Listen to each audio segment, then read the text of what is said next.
उनके ही हाथों में मेरा बेड़ा पार है। मेरे आका ही सभी के मददगार हैं, उनके ही हाथों में मेरा बेड़ा पार है। नाम उनका जहाँ भी लिया जाएगा, पढ़ते जाए जुबा पर एक कलमाए तैयबा, आखिरी दम तक कलमा पढ़ा दीजिए, आखिरी दम तक कलमा पढ़ा दीजिए, आखिरी दम तक कलमा पढ़ा दीजिए। हम मदीने में तन्हा निकल जाएंगे और गलियों में कसदाम भटक जाएंगे। नाम उनका जहाँ भी लिया जाएगा, जिक्र उनका जहाँ भी किया जाएगा, नूर ही नूर सीनों में भर जाएगा। सारे महफिल में जज्बे लपक जाएगा। अल्लाहुम्मा सल्ली अला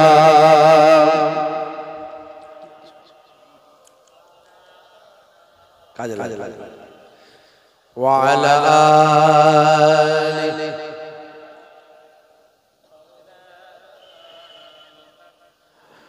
बारोई रबीउल अव्वल रहमत वाला नबिये नूरे, सफात ताजपुर ज़मीने बरकत वाला नबिये नूरे। ए लोरे भाई ए लोरे, ए लोरे भाई ए लोरे, कौसर वाला नबिये नूरे। अल्लाहुम्मा सल्ली अला सय्यिदना मौलाना मुहम्मद व अला आलिहि।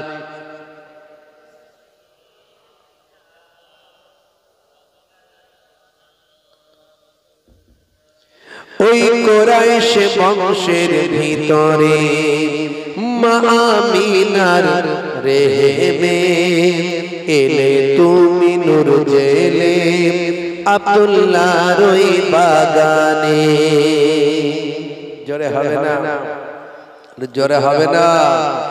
ওই কুরাইশ বংশের ভিতরে মা আমিনার রেহেমে এলে তুমি নূর জেলে আব্দুল্লাহর ওই বাগানে।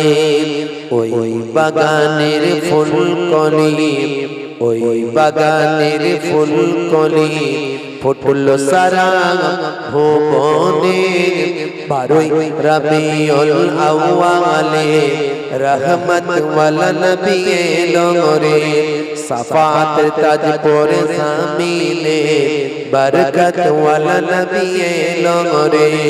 ए लोरे भाई ए लोरे, ए लोरे भाई ए लोरे, कौसर कौसर वाला नबी लोरे। अल्लाहुम्मा सल्ली अला सय्यिदना मौलाना मुहम्मद व अला आलिहि सय्यिदना।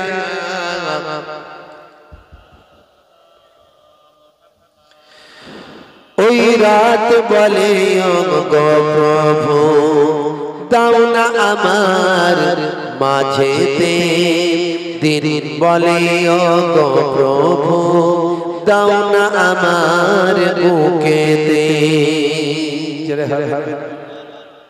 ওই রাত বলে গো প্রভু দাও না আমার মাঝেতে, দিন বলে গো প্রভু দাও না আমার বুকেতে দিদি ও রাতের মাঝেতে দিদি ও রাতের মাঝেতে এলে নবী সুবহ সাদেকে 12 রবিউল আউয়ালে রহমত ওয়ালা নবী এলো রে সাফাতের তাজ পরে জমিনে বরকত ওয়ালা নবী এলো রে ভাই এলো রে ভাই এলো রে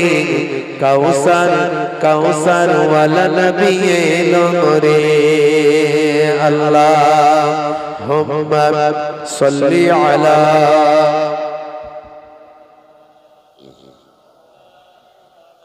ওয়া আলা আলিহি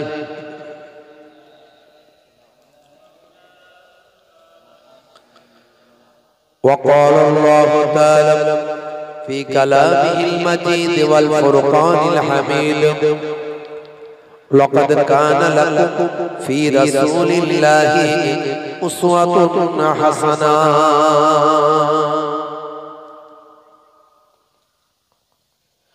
وقال الله تعالى أيضا في كتابه مخبرا وما رميت إذ رميت ولكن الله رمى وقال النبي صلى الله عليه وسلم 7 تجري للعبد بعد موته وهو في قبره من علم علما أو كسر نهرا أو حفر بيرا أو غرس نخلا أو بنى مسجدا أو ورث مصحفا أو ترك ولدا يستغفر له بعد موته إلى آخر الحديث أو كما قال عليه الصلاة والتسليم وقال النبي صلى الله عليه وسلم ووفاتي خير لكم تؤرز علي أعمالكم وما رأيت من خير فحمدت الله علي وما رأيت من شر فاستغفرت الله لكم إلى آخر الحديث أو كما قال عليه الصلاة والسلام وقال النبي صلى الله عليه وسلم إنكم تدعون يوم القيامة بأسمائكم وأسماء آبائكم فأحسنوا أسماءكم إلى آخر الحديث أو كما قال عليه الصلاة والتسليم শ্রদ্ধেয় সম্মানী আজকের সভাপতি মঞ্চে উপবিষ্ট ওলামা হযরত সম্মানীয় মুহতারাম ইমাম সাহেব মাওলানা সাহেব সামনে উপবিষ্ট আমার পিতৃতুল্য বাপজিরা আছে তরুণ যুবকেরা আছে স্নেহের বাচ্চারা আছে পর্দার আড়ালে আমার জননী মায়েরা বোনেরা আছে মাইক্রোফোনের আওয়াজে কান লাগিয়ে আছেন জাতি ধর্ম বর্ণ নির্বিশেষে শ্রোতা বন্ধুরা আছে ম্যানেজমেন্টের দায়িত্বে যারা আছে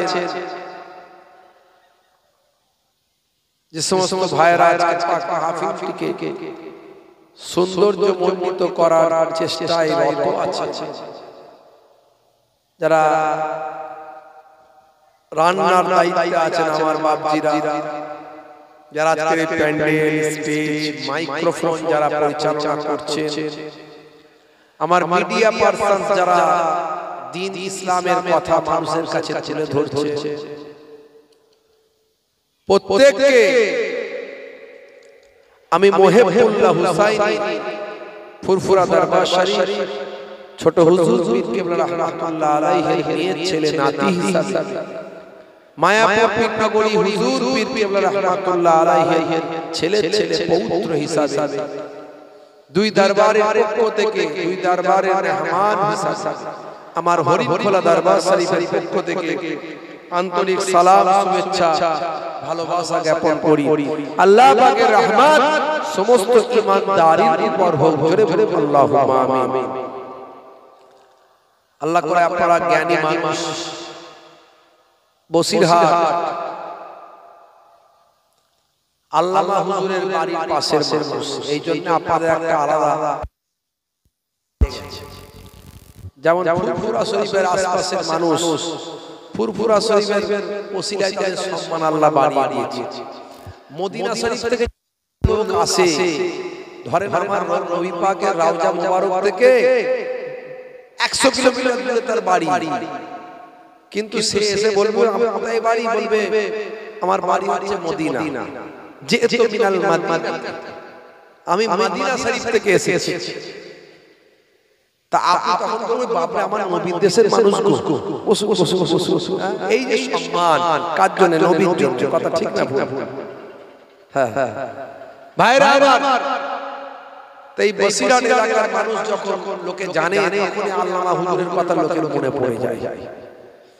যখন ওই হুগলির কথা লোকে বলে, ফুরফুরা শরীফের কথা বলে, দাদা হুজুরের কথা মনে পড়ে যায়। তো আল্লাহ করে আপনারা অনেক জ্ঞানী মানুষ, অনেক বিচক্ষণ মানুষ এখানে উপস্থিত আছেন। কিছু সময় জিকরুল্লাহ, জিকরুন নবী মাহফিল, কিছু ইসলামের আলোচনা, দ্বীনের আলোচনা আল্লাহ করে এইসব এলাকায় অনেক আলেম ওলামা মাওলানা সাহেব ইমাম সাহেব রাত দিন ওয়াজ নসিহত শুনছেন। আপনারা কত ওয়াজ শুনবেন? ওয়াজ শুনে শুনে ওয়াজ মুস্ত।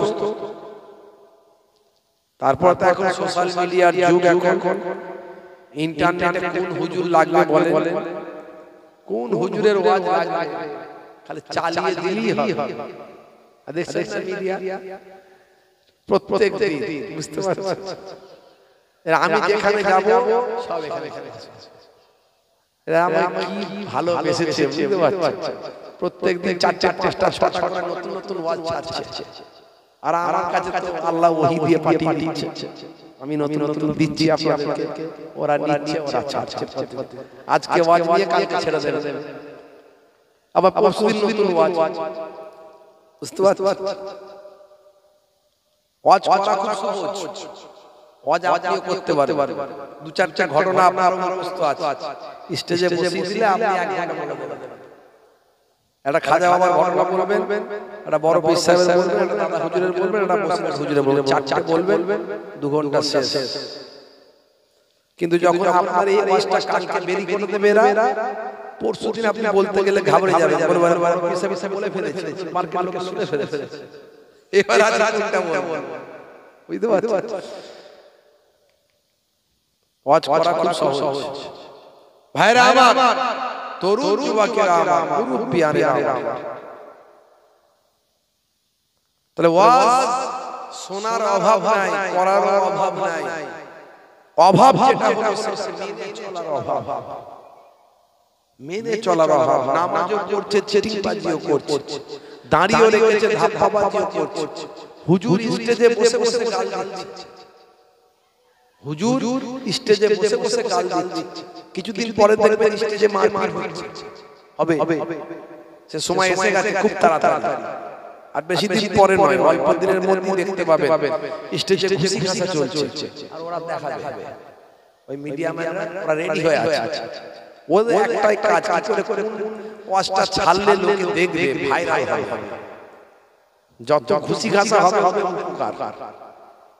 আমি ওই জন্য বলেছি, এই মোবাইল টানতে টানতে জান্নাতে নিয়ে যাবে, মোবাইল টানতে টানতে জাহান্নামে নিয়ে যাবে। এই মোবাইল দাজ্জাল দাজ্জাল শুনি তো, এই দাজ্জালের নমুনা হচ্ছে মোবাইল, ও টানতে টানতে জান্নাতে নিয়ে যাবে। এই দাজ্জাল বলে না, দাজ্জালকে না মারলে সে তাকে হত্যা করবে, হত্যা করলে সে জান্নাতে চলে যাবে। আবার দাজ্জালকে মেনে নিলেই সে কি হবে? তার মানে সে তার আনুগত্য স্বীকার করলো, তার মানে জাহান্নামে চলে যাবে। এই মোবাইলের আনুগত্য স্বীকার করলে, আনুগত্য যদি স্বীকার করেন, তাহলে দেখবেন মোবাইল টানতে টানতে জাহান্নামে নিয়ে যাচ্ছে। আবার এই মোবাইল, আপনি মোবাইল যেটা চাই তার বিরুদ্ধে চলছে, আপনাকে মোবাইল টানতে টানতে জান্নাতে নিয়ে যাবে। মোবাইলে নামাজের অ্যাপ, মোবাইলে কোরআন মাজিদের অ্যাপ, মোবাইলে রাসূল পাকের জীবনী, মোবাইলে হাদিস পাক, মোবাইলে তাফসীর পাক আপনি সব লোড করে নিয়েছেন। মাঝে মাঝে সময় পেলে পড়ছেন। আবার মোবাইলে অনেকে free fire, PUBG, ludo, carrom board, গান, অশ্লীলতা, বিভিন্ন রকমের ভাই আমার শাহরুখ খান, সলমান খান রাত দিন শেয়ার দিচ্ছে, কমেন্ট করছে। ওই কমেন্ট, ওই শেয়ার যত মানুষ দেখবে, গানের শেয়ার, শাহরুখ খানের শেয়ার, যত ওই কমেন্ট, ওই শেয়ার মানুষ দেখতে থাকবে, তত যে প্রথম স্টার্টিং করেছিল তার খাতাতে গোনা জমতে থাকবে। গোনা জমতে থাকলে মরে গেলেও কবরে গোনা যাবে, জারিয়া হয়ে যাবে, মানে গোনাটা জারি হয়ে যাবে। আবার আপনি নামাজ, রোজা, হজ, যাকাত মানুষের কাছে পৌঁছানোর চেষ্টা করেছেন, এদেরকে বলি কে কোথায় কাকে কি বলেছে সেইটাকে কাটিং করে ছেড়ে দিয়ে এই যে সমাজে দ্বন্দ্ব লাগায় মিডিয়ার লোক, ইউটিউবওয়ালারা, রাত দিন হুজুরে হুজুরে ঝগড়া, মাওলানায় মাওলানায় ঝগড়া, এই যে লড়াইগুলো দেখাচ্ছে, এর ঘুষি ওর মুখে, এর লাথি ওর মুখে দিয়ে রাত দিন ভালো কিছু লোক চলছে, গিবত নিয়ে মেতে আছে। যা দিল রে, যেন সেই ক্রিকেট খেলা হচ্ছে 224-40, বুঝতে পারছো? চায়ের দোকানে বসে বসে রাত দিন এই হুজুরের সমালোচনা ও করছে, ওই হুজুরের সমালোচনা ওই করছে, আর এরা বেশ ভালো মোটামুটি এদের মার্কেটে ভিউ হচ্ছে, ইনকাম বাড়ছে। অত সহজ নয়।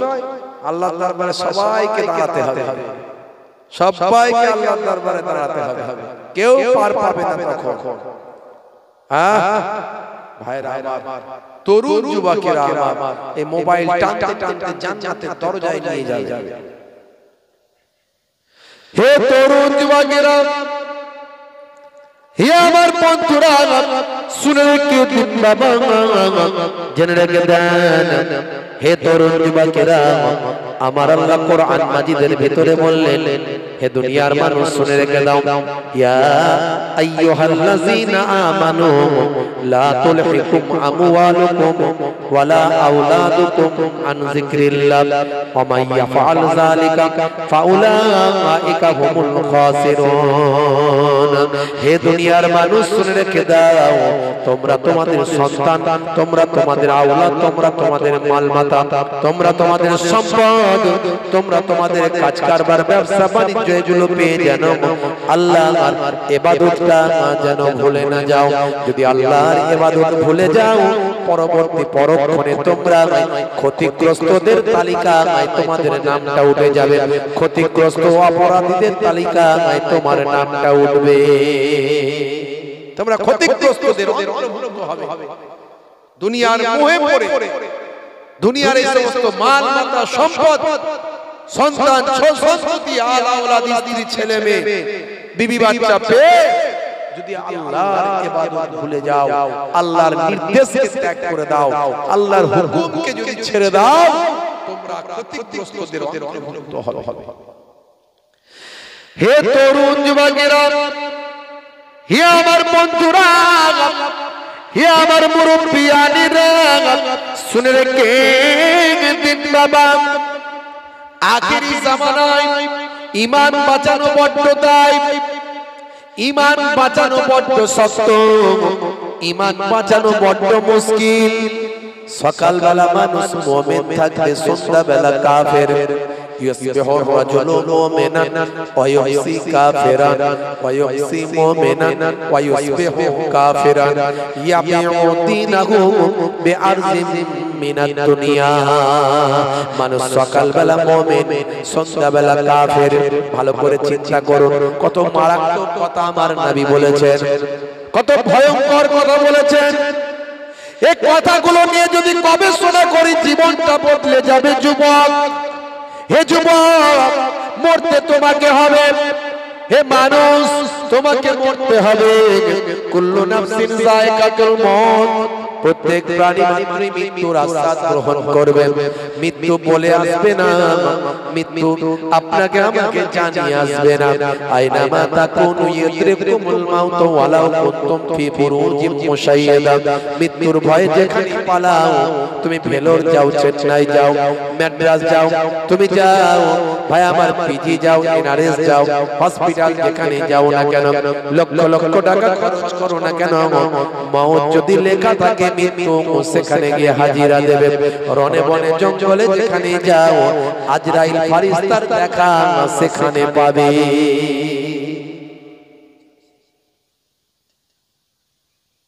আজরাইল ফারিস্তার দেখা সেখানে পাওয়া যায়। আল্লাহর নবী বলেছেন, লা ইয়াদখুলুল মালায়েকাতু বাইতান ফীহি কালবুন আও তাসাবির, লা ইয়াদখুলুল মালায়েকাত, ফারিস্তা প্রবেশ করবে না যে ঘরের মধ্যে কালবুন কুকুর থাকবে, পালতু কুকুর বাঁশতলায় গিয়ে পায়খানা খায় আর ঘরের দরজায় এসে ঘুমায়, এরকম কুকুর যে ঘরের দরজায় থাকবে, তাসবির মানে ছবি, হ্যাঁ তাসাবির, এই ঘরে ছবি, ও ঘরে ছবি, বিয়ের ছবি, ভাই আমার ছেলেকে খিলখানোর ছবি, দীঘায় বেড়াতে যাওয়ার ছবি, হ্যাঁ এই যত রকমের ছবি সুন্দর করে টাঙিয়ে রেখে দিয়েছে ঘরের ভিতর। আল্লাহর নবী বলেন ওই ঘরেতে রহমতের ফারিস্তা ঢুকবে না। বাপ ওয়াজ শুনেছিল যে ঘরে ছবি থাকবে সে ঘরে নাকি ফারিস্তা ঢুকবে না। ছেলেদেরকে ওসিয়াত করছে মরার আগে, বাবা মরতে কার মন চায়, আমারও চাই না, তো যখন দেখবি আমার বাজার খুব খারাপ, অবস্থা খুব খারাপ, যে ঘরে বেশি ছবি আছে সেই ঘরে গিয়ে ঢুকিয়ে দিবি, তাহলে ফারিস্তা আসবে না, অন্তত সেই যাত্রায় বেঁচে যাবে।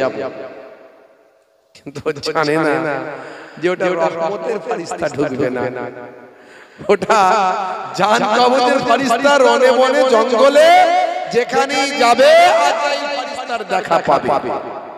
টাইম হয়ে গেলে কোন সময় এদিক ওদিক করা হবে। আইনামা তাকুনু ইউদরিকুমুল মাউত ওয়ালাউ কুনতুম ফি বুরুজিম মুশাইয়াদা, সুদৃঢ় গম্বুজ মজবুত কেল্লার মধ্যে ঢুকে গেলেও, লোহার সিন্দুকের মধ্যে ঢুকলেও আজরাইল ফারিস্তা সেখানে আসবে। আর মৃত্যুর যে সময় নির্ধারণ করা হয়েছে সেই সময় এদিক ওদিক করা হবে। হে তরুণ যুবকেরা, হে আমার বন্ধুরা, হে আমার মুরব্বিয়ানিরা, শুনে রেখে দিন বাবা, আল্লাহ বললেন বান্দা তোমরা তোমাদের ছেলে মেয়ে, কাজ কারবার, ব্যবসা বাণিজ্য, মাল মাতা, সম্পদ, আল আওলাদ, স্ত্রী, এই সব কিছু পেয়ে তোমরা যেন আমার ইবাদতটা ভুলে না যাও। যদি তোমরা ইবাদতটা ভুলে যাও তোমরা কিন্তু ক্ষতিগ্রস্তদের অন্তর্ভুক্ত হয়ে যাবে। হে তরুণ যুবকেরা, হে আমার মুরব্বিয়ানেরা, আমার আল্লাহ কোরআন মাজিদের ভিতরে বললেন, হে দুনিয়ার মানুষ শুনে রেখে দাও, আমি তোমাদেরকে ইবাদতের জন্য পাঠিয়েছি। মা খালাকতুল জিন্না ওয়াল ইনসা ইল্লা লিয়াবুদুন। জোরে হবে না, আমি তোমাদেরকে ইবাদত করার জন্য পাঠিয়েছি। পৃথিবীতে পাঠানোর পেছনে আমার উদ্দেশ্য আছে, উদ্দেশ্য। সেই উদ্দেশ্যটা কি? বান্দা আমার সুবহানাল্লাহ, তোমার বুকে রাখো আল্লাহরই ভয়, আসবে না কোনো দিন কোনো পরাজয়, আসবে না কোনো দিন কোনো পরাজয়। হারাম হালাল জেনে, সরল সত্য মেনে, নিষিদ্ধ সব ছেড়ে উঠুক জীবন বেড়ে যাবে, তুমি জান্নাতে যাওয়া ছিল স্বপ্ন তোমার তোমার বুকে রাখো আল্লাহরই ভয় আসবে না কোনদিন কোনো পরাজয় আল্লাহুম্মা সাল্লি আলা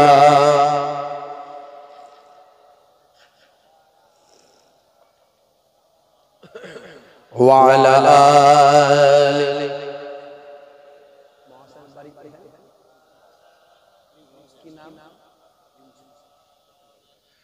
আমার মরণ আসিবে কখন কেউ তা জানে না তোমার মরণ আসিবে কখন কেউ তা জানে না এই দুনিয়ায় চিরজীবন কেউ তো থাকবে না এই দুনিয়ায় চিরজীবন কেউ তো থাকবে না আমার মরণ আসিবে কখন কেউ তা জানে না তোমার মরণ আসিবে কখন কেউ তা জানে না আল্লাহুম্মা সাল্লি আলা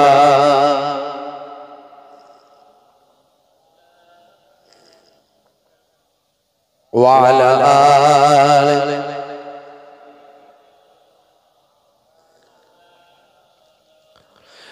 এই দুনিয়ায় চিরজীবন কেউ তো থাকবে না অন্ধকার কবর যে তোমার আসল ঠিকানা এই দুনিয়ায় চিরজীবন কেউ তো থাকবে না অন্ধকার কবর যে তোমার আসল ঠিকানা সেই কবরে পিতা মাতা কেউ তো আসবে না সেই কবরে নবী ছাড়া কেউ তো আসবে না আমার মরণ আসিবে কখন কেউ তা জানে না তোমার মরণ আসিবে কখন কেউ তা জানে না আমি মরে গেলে তোমরা আমায় ভুলে যেও না আমি মরে গেলে তোমরা আমায় ভুলে যেও না আমার মরণ আসিবে কখন কেউ তা জানে না তোমার মরণ আসিবে কখন কেউ তা জানে না আল্লাহুম্মা সাল্লি আলা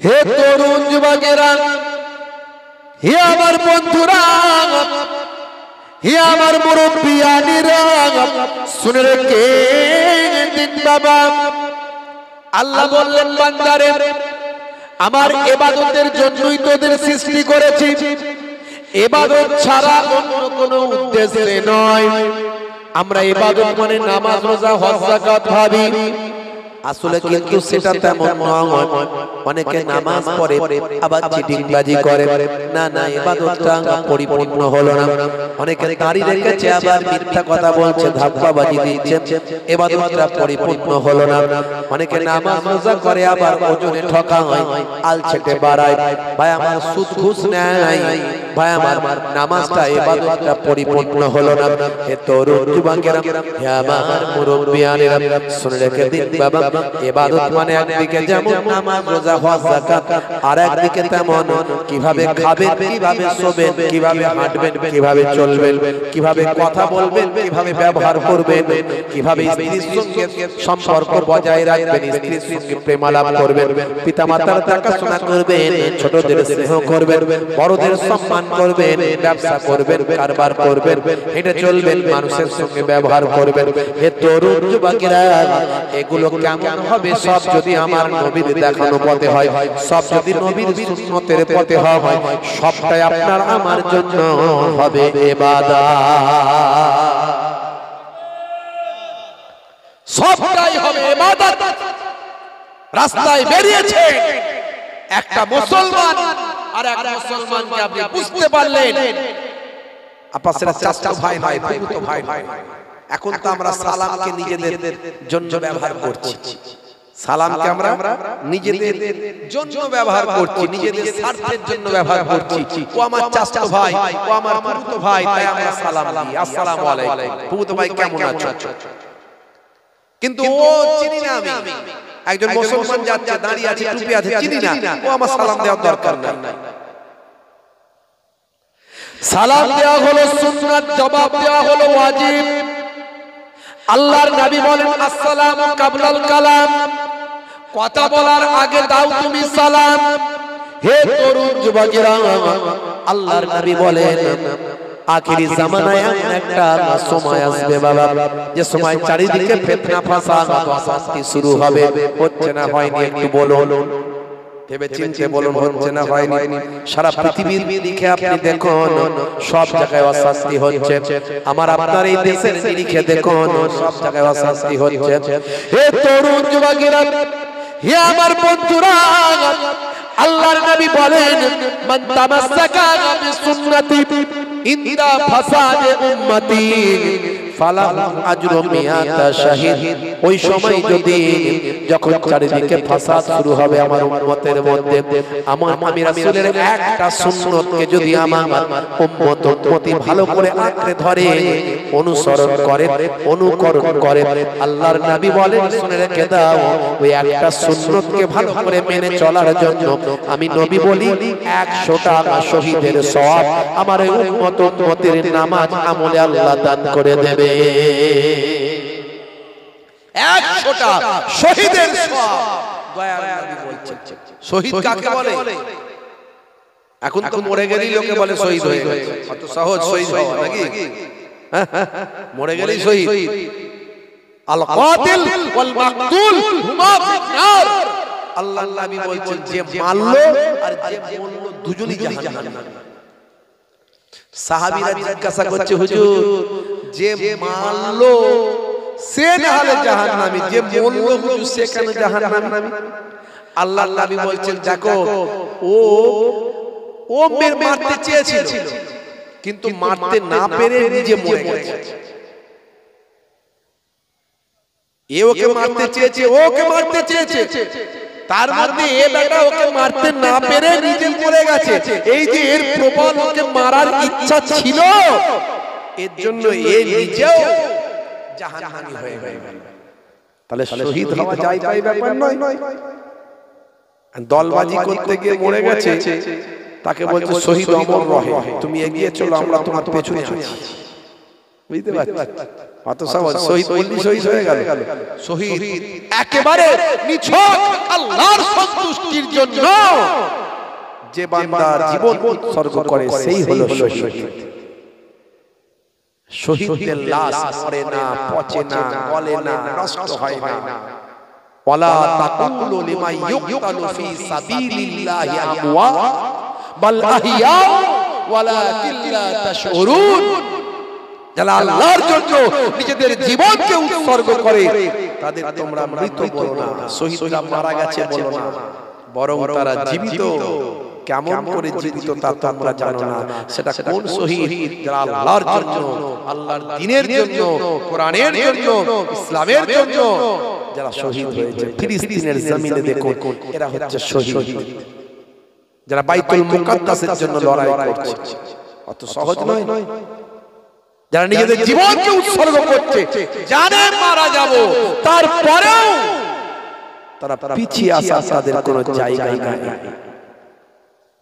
তারা একটা চেতনা, একটা ভাবনা, একটা ঈমানি সম্ভাবনাকে জাগ্রত করার জন্য যারা নিজেদের নিঘাত মৃত্যু জেনেও নিজেদের মৃত্যুর সাগরে পাড়ি দিচ্ছে, এরা হলো শহীদ।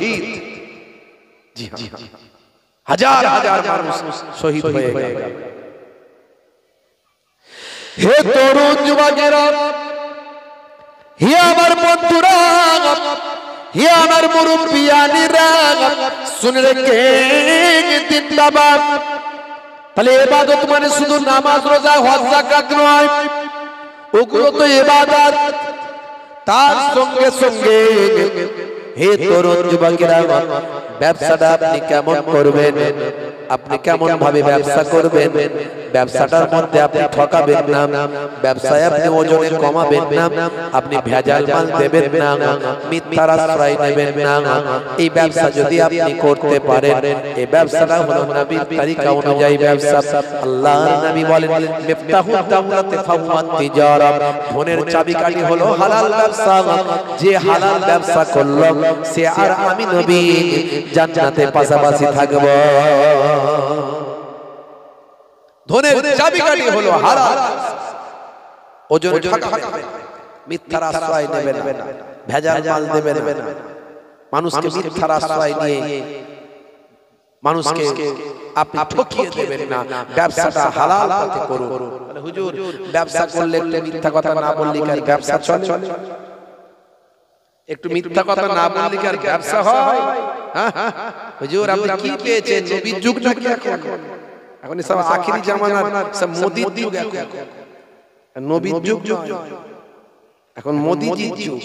এখন একটু মিথ্যা কথা বলতে হয়, না হলে ব্যবসা হবে না। হুজুর ব্যবসা লাটে উঠে যাবে না। নবীর তরিকা মানলে কোনদিন ব্যবসা নষ্ট হবে না, বরং নবীর তরিকা যদি আপনি মানেন আপনার একটা থেকে 10টা ব্যবসা হবে। আপনাকে জানতে হবে ব্যবসাটা কেমন হবে। লাভ কম সেল বেশি করুন, মানুষকে ঠকাবেন না, মিথ্যা বলবেন। 5 টাকার মালটাকে 10 টাকাতেও বিক্রি করতে পারেন, 5 টাকার মালটাকে 10 টাকাতেও বিক্রি করতে পারেন, ডবল লাভ করতে পারেন, গোনা কিছু নাই। কিন্তু মিথ্যার আশ্রয় নেবেন না। খোদার কসম বলছি, তুমি আমার চাচা ভাইয়ের ফুফুতো ভাই। দেখবেন কুরবানির হাটে গরু কিনতে গেছেন তো, ওরে বাপ রে, যখন পাইকাররা গরু বিক্রি করে বলে কি খাতির, ও চাচা তুমি এসছো, তাড়াতাড়ি এসো, তোমার জন্যই তো আল্লাহ রেখে দিয়েছেন আমার জিনিসটা, এত সুন্দর সলিড গোশত তুমি পাবে কোথায় চাচা? তুমি তো আমার পরিচিত, আমার গ্রামের মানুষ, হাই অমুকের দিক থেকে জানো তো, তুমি কি তোমার আত্মীয়? এক কথা থেকে আত্মীয় ফাত্মীয় বানিয়ে ফেলবে, বানিয়ে দিয়ে বলবে তোমাকে আমি বেশি লাভ করব না চাচা, তোমার কাছ থেকে 1000 টাকা আমাকে লাভ দাও, পঙ্খিরাজ ঘোড়ার মতো গরুটা বাড়ি নিয়ে যাও, কুরবানি একদম করবে আর জান্নাতে চলে যাবে। উড়ি উড়ি বাপ রে বাপ, পঙ্খিরাজ ঘোড়া, এমন ঘোড়া গরুর লেজটা ধরে টান মারলো, গরুর এত ব্যথা লাগলো, যা চলার ক্ষমতা নাই সেও লাফিয়ে উঠলো। বুঝতে পারছো? বলে 1000 টাকা লাভ দাও চাচা, খোদার কসম বলছি, তোমার ছেলের কসম, তোমার বউয়ের কসম, তোমার মেয়ের কসম, তোমার মাথায় হাত দিয়ে বলছি 25,000 কিনেছি চাচা, 1000 টাকা দেবে না? বলে এত খাট 26,000 দাও চাচা, 26,000। এমন কেঁদে ফেদে দিল, কান্না করে এমন বললো, আপনি মনে মনে চিন্তা করেন তাই তো রে বাবু, 1000 টাকা লাভ দিলে লস হয়ে যায়, দে 26,000 টাকাই দে। হ্যাঁ আপনার কাছে ডাহা খোদার কসম করে মাথায় পাতায় হাত দিয়ে মিথ্যা কথা 20,000 টাকা কিনে নিয়ে এসেছে, 6,000 টাকা লাভ করে। বুঝতে পারছো? এই যে খোদার কসম করে মিথ্যা কথা, এটাই হলো হারাম, এটাই হলো নিষেধ। আপনি এমনি বলতে পারবেন আমার 26,000 দাম আছে, নিয়ে যাও, নিতে মন যায় নাও, না হলে যাও। ইসলামের নির্দেশ হলো লাভ কম করো, সেল বেশি করো, ভেজাল মাল বিক্রি করবে না, মানুষকে ঠকাবে না, মিথ্যার আশ্রয় নেবে না, খোদার কসম করে মিথ্যা কথা বলবে না, ওজনে কমাবে না, 2 নম্বরে ডুপ্লিকেট মাল বিক্রি করবে না।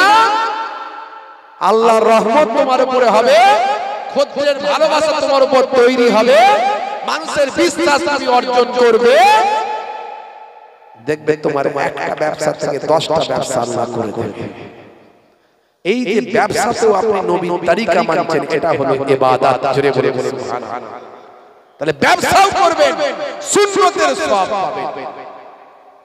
আপনি সালাম দেবেন, ও কে আমার চাচা ভাই, কে আমার ফুফাতো ভাই, ওটা নয়। কোন মুসলমান আপনি বুঝতে পারছেন উনি যে আসছেন মুসলমান, আপনি সালামটা দিলেন, সুন্নতের সওয়াব পেলেন। আর জবাব দেওয়া তার জন্য ওয়াজিব, যদি না দেয় কঠিন গুনাহগার হবে। জবাব দিলেন তিনিও সওয়াব পেলেন। সালামও একটা দোয়া, জবাবও একটা দোয়া। আপনিও বলছেন আল্লাহর শান্তি তোমার উপর বর্ষিত হোক, সেও বলছে আল্লাহর শান্তি তোমার উপর বর্ষিত হোক। সারা দিন যত মানুষকে সালাম দিলেন তত মানুষের দোয়া আপনি পেতে শুরু করলেন। ইসলামের সিস্টেমটা কত সুন্দর, কিন্তু দুর্ভাগ্য আমরা সেই সুন্দরটাকে নিতে পারি না। হে তরুণ যুবকেরা, হে আমার বন্ধুরা, শুনে রেখে দিন বাবা, জেনে রেখে দেন হে মুসলমান, একটুখানি খেয়াল করুন বাবা, তাহলে আপনাকে আমাকে সব কিছুর মধ্যে ইবাদত পাবো। ছোটদের স্নেহ করব, বড়দের সম্মান করব। আল্লাহর নবী বলেন যে ছোটদের স্নেহ করে না, বড়দের সম্মান করে না, সে আমার দলভুক্ত নয়।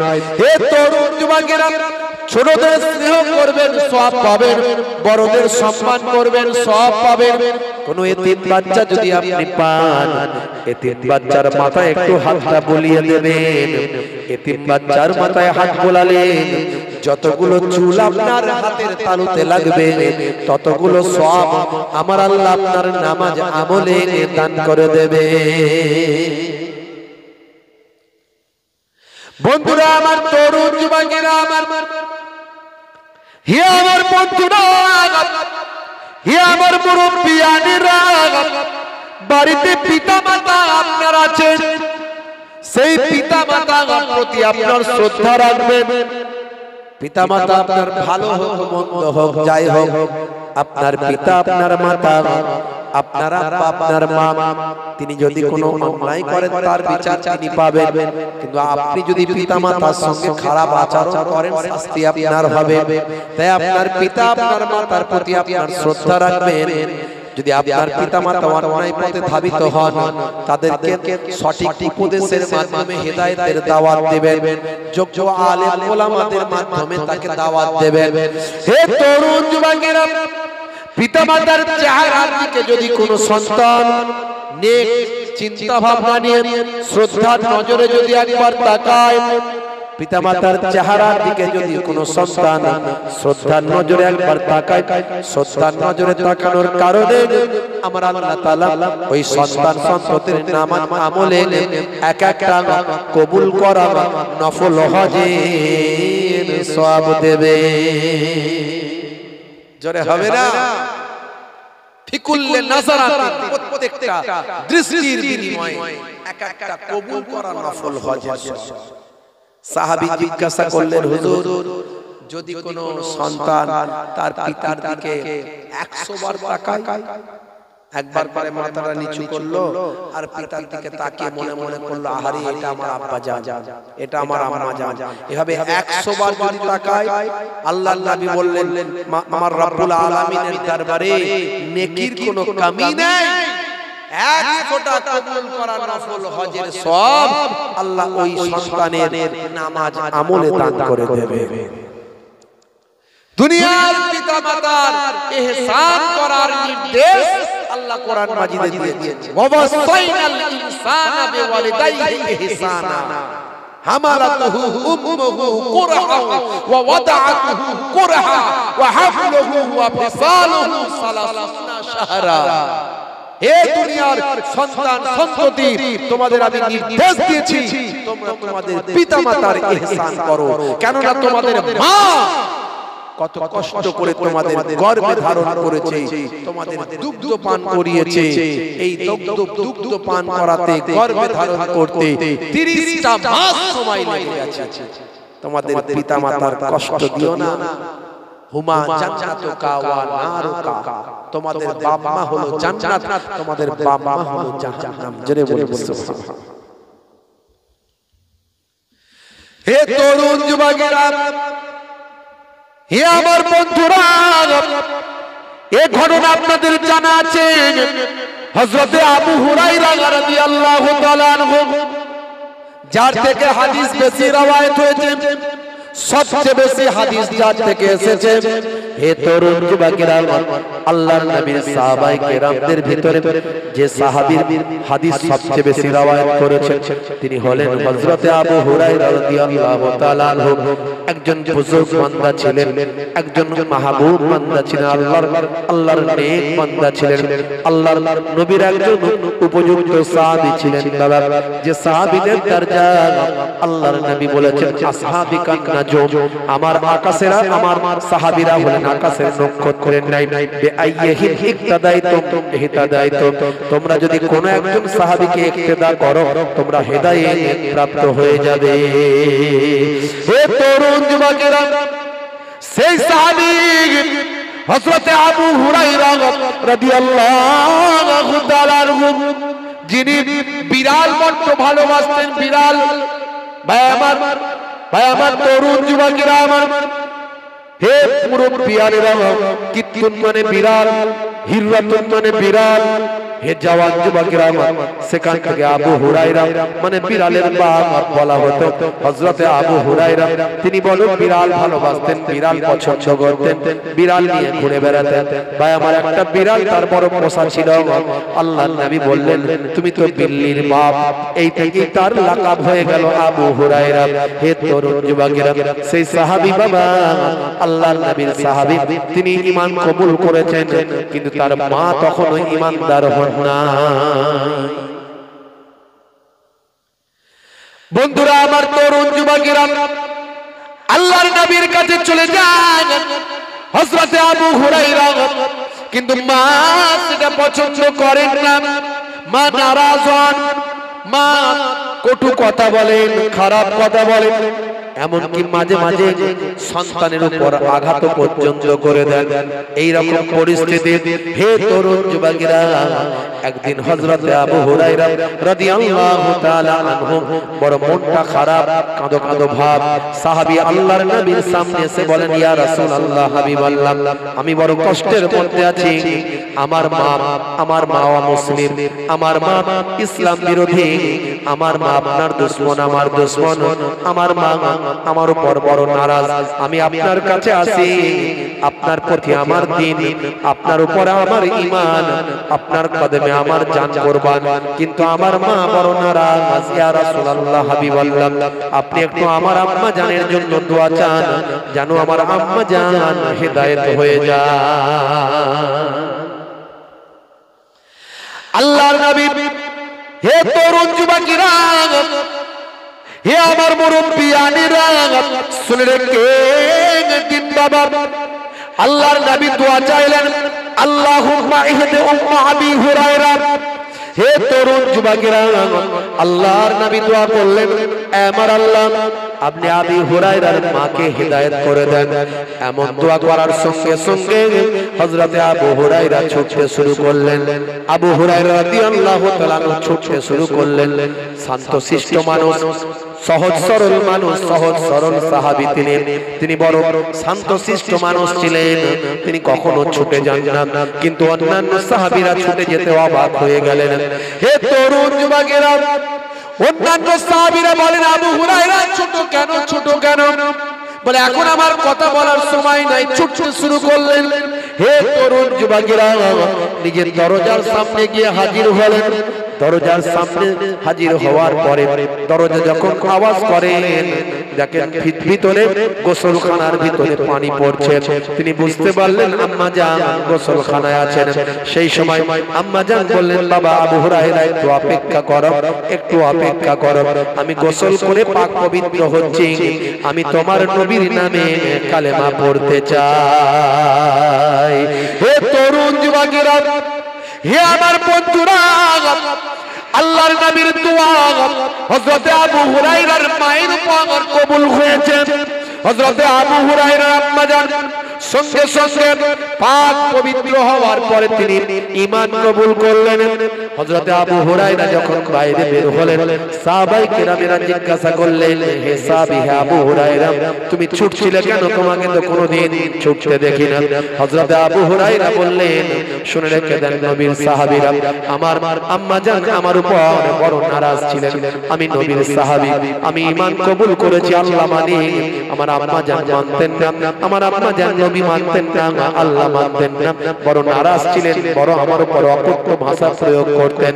আমি আল্লাহর নবীর কাছে বলেছিলাম, ইয়া রাসূলুল্লাহ, হাবিবাল্লাহ, আমার আম্মা জানের জন্য দোয়া চান। আমি আম্মা জানের জন্য দোয়া চেয়েছিলাম। আল্লাহর নবী আমার আম্মা জানের জন্য যখন আমার কাছে দোয়া চাইলেন, আমার সামনে দোয়াটা চাইলেন আল্লাহর দরবারে, তখন আমি চিন্তা করলাম, আমার নবীর দোয়া আগে পৌঁছায় না আমি আবু হুরায়রা বাড়িতে আগে পৌঁছাই? এই কথা চিন্তা করে আমি বাড়িতে ছোটা শুরু করলাম। আমি দেখলাম আল্লাহর কসম, আমি বাড়িতে যাওয়ার আগে আমার নবীর দোয়া পৌঁছে গিয়েছে। জোরে হবে না? সেই বাবা কি সম্মান! নবী বলেছেন, হে আবু হুরায়রা, শোনো, তোমার আম্মা তোমার উপরে নারাজ থাকলেও তুমি আম্মার সঙ্গে খারাপ ব্যবহার করতে পারবে না। দেখেছেন, আপনার মা যদি খারাপ হয় আপনি তার সঙ্গে খারাপ ব্যবহার করতে পারবেন না। তার জন্য হেদায়েতের দোয়া চাই। তার জন্য কোন বুজুর্গ বান্দাকে দিয়ে হেদায়েতের দাওয়াত দিতে পারে, কিন্তু আপনার উচিত বাবার সঙ্গে ভালো ব্যবহার করা। আল্লাহর নির্দেশ, আমি দুনিয়ার সমস্ত সন্তান সন্ততিকে নির্দেশ দিয়েছি, তারা যারা যাদের সন্তানদের পিতামাতার প্রতি যেন সৎ ব্যবহার করে। আল্লাহর নবী বলেন, ইযহাব ফাআকরিমহা ফাইন্নাল জান্নাতা তাহতা রিজলাইহা। যাও, তোমার মায়ের সম্মান করো, কারণ তোমার মায়ের পায়ের তলায় তোমার জান্নাত। হে তরুণ যুবকেরা, হে আমার বন্ধুরা, শুনে রেখে দিন বাবা, জেনে রেখে দেন, হে মুসলমান, তাহলে এগুলো সব ইবাদত। পিতামাতার সেবা করবেন ইবাদত, ছোটদের স্নেহ করবেন, বড়দের সম্মান করবেন ইবাদত। হে মুসলমান, একটুখানি শুনে রাখুন, পাড়া প্রতিবেশী মুসলিম ভাইদের সঙ্গে ভালো ব্যবহার করবেন, সৎ ব্যবহার করবেন। কাকা কেমন আছেন, দাদা কেমন আছেন, এই যে সুন্দর পোলাইট ব্যবহার করবেন, এটাও কিন্তু নবীর তরিকা, নবীর সুন্নাত, আল্লাহর নবীর সুন্নাত, মানে সেটা আপনার আমার জন্য ইবাদত। বুঝতে পারছেন? সব রাস্তা দিয়ে যাচ্ছে, ব্রেক ভাঙা পড়ে আছে। ইয়া আবাজার লা তাহকিরান্নাল মারুফা শাইয়্যার।